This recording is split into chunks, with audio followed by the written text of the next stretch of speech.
জয় যিশু। যিশু নামে সবাইকে আমার এই চ্যানেলে স্বাগত জানাই।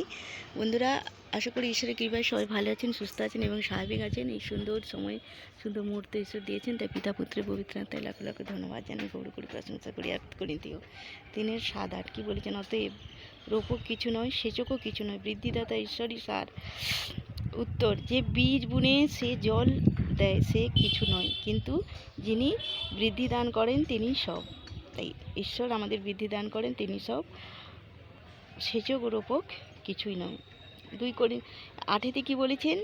যে রোপক ও সেচক উভয়ই এক, যার যেরূপ নিজের শ্রম সে তদ্রূপ নিজের বেতন পাইবে। হ্যাঁ বন্ধু, আমরা যেরকম শ্রম করব আমরা নিজেরা সেরকম বেতন পাবো, অবশ্যই সেরকম বেতন তিনি দেবেন।